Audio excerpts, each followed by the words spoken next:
Hi, welcome to the small shed. This Saturday I'll need to knock out a small camera mount for a GoPro. See you in a minute.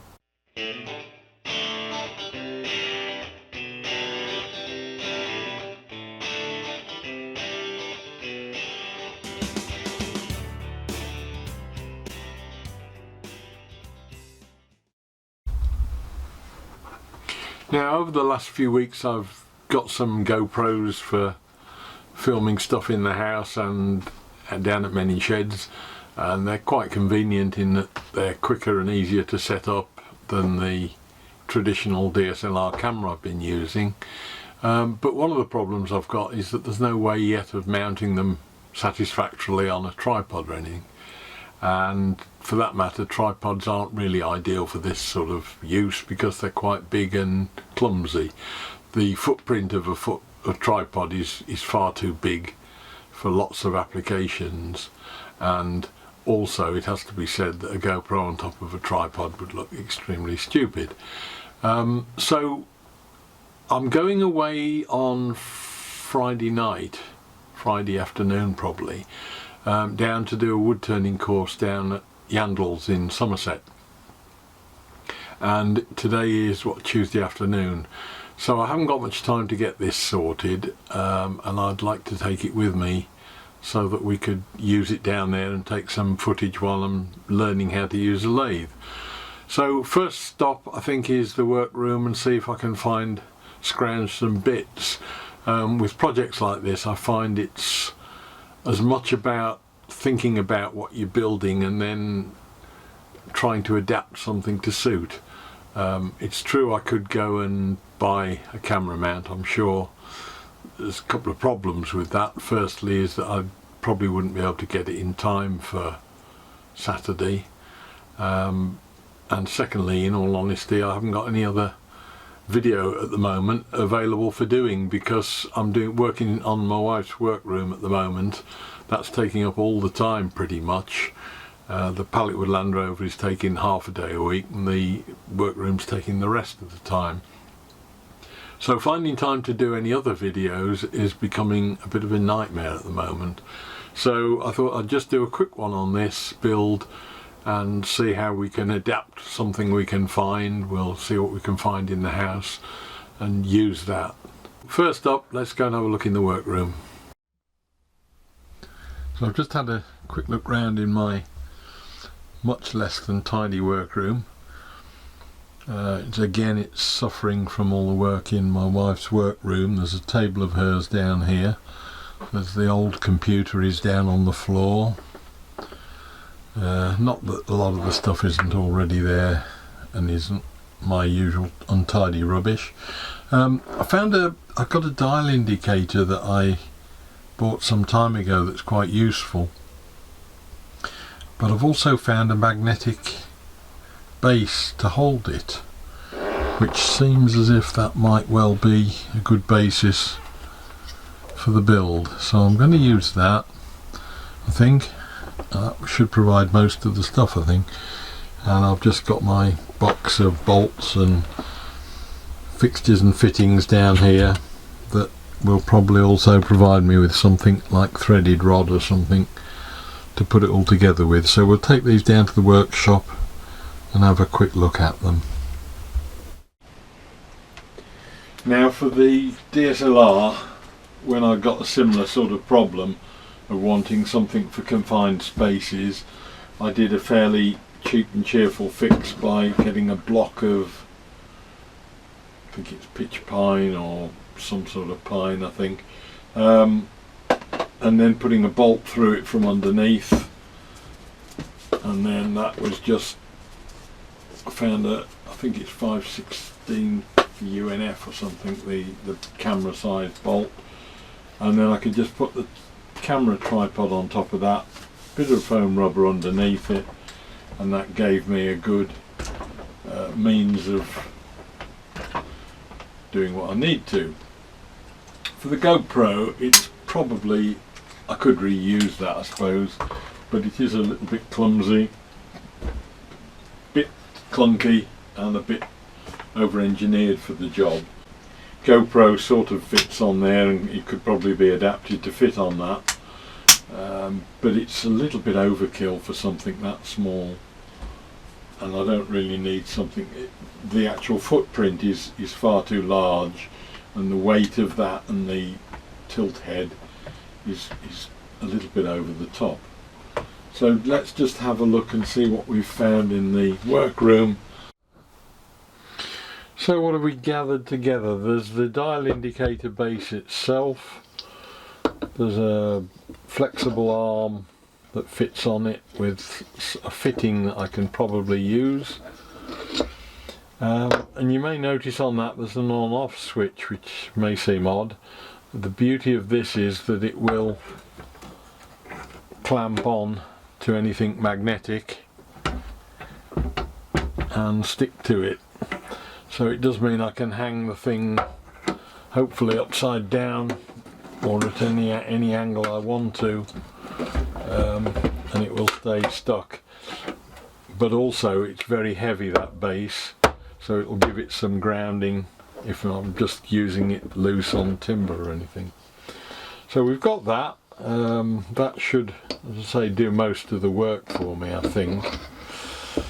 I've got the box that's in the bedroom full of various size bolts and fittings that I can hopefully find something in, and I've got my box of camera bits, which again needs to sort out. There's a little Panasonic camera there I use sometimes. So we'll see if we can put some of these things together into some sort of coherent shape and make something. So I've had a look in the box of bits. The one camera mount I had there is okay for a Hero 3, but it's a bit loose and rattly in it, and given that I've once or twice, clouted these things, I don't want it to spring out. I did wonder about putting it in a fully enclosed case, which I've got. That is good because it protects them, it's waterproof and all sorts. The only problem with that is that it's soundproof, and without drilling holes in it and getting a USB mic, because they don't do a normal mic output on these, I can't use that one. So it's going to be to use this one, this mount that I'd got before, the one I first found, and it looks to be ideal in that it grips it nicely, and it's got an adjustable angle on it that clips around, leaves access so that I can get the card out if I need to.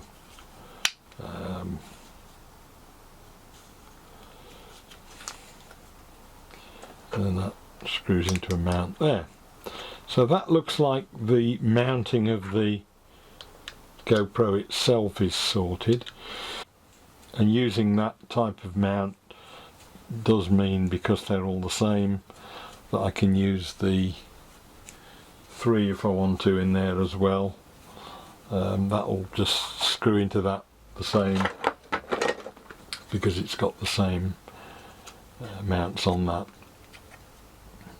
So that'll be okay.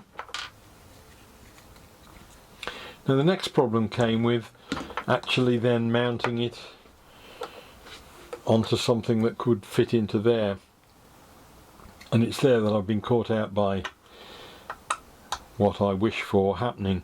I'm a grumpy old man, and I always moan about why they can't leave things alone and stop messing things around, and why don't they standardise on things. And the one thing that they have standardised out throughout the world, I think, is the 2 sizes of camera mount screws for tripods. Unfortunately they're imperial sized, and I've only got metric bolts and nuts and washers and things. So I've been bitten by my own desire to have something standardised there. So I've not got any, all my motorbike bits are all metric. I've been through the other list, bits of pieces, they're metric. and what it means is that an M6 will sort of fit in there, but it's not a very good fit because I think it's quarter width on the small one, and 5/6 or UNF, and 5/16 on the bigger one. So what I'm going to use is, I think it's probably a 4mm metric, to screw that mount. I'll bolt through it, screw this insertion nut thing onto the other side of it, and that should be just about right to fit into the socket of the camera mount. And when you tighten that up, then that should clamp that on it. So I'm just going to drill a hole through that mount for the little bolt.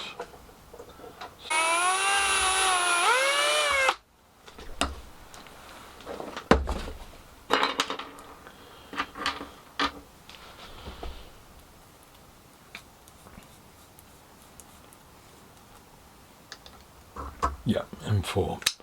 So that will go through there. The threaded insert will screw on the bottom, and with any luck tighten that up. Of course half my tools are upstairs in the workroom, but I've got a screwdriver there.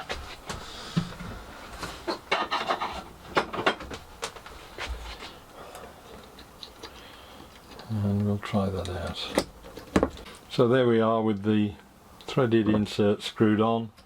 That should now just push into that hole in the dial indicator, if I'm lucky and can get them lined up, and then that tightens up.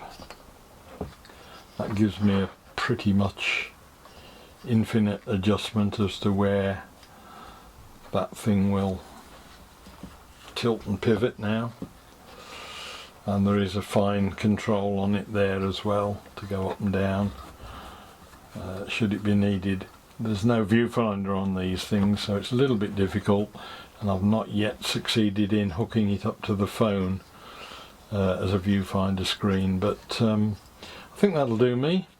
And it's now got the advantage of being tiny in comparison to the other one that I've got for the camera, and it's magnetic, so I can hang it from the ceiling, and yeah, that should do the job. Quick and easy. Well, that really was a quick and easy one this week, I think. It's got me where I want to be. Hopefully we'll get some footage when I'm down at Yandles of the lathe turning course, and I look forward to seeing you next week, and we'll have something different, I hope. See you then. Take care. Bye.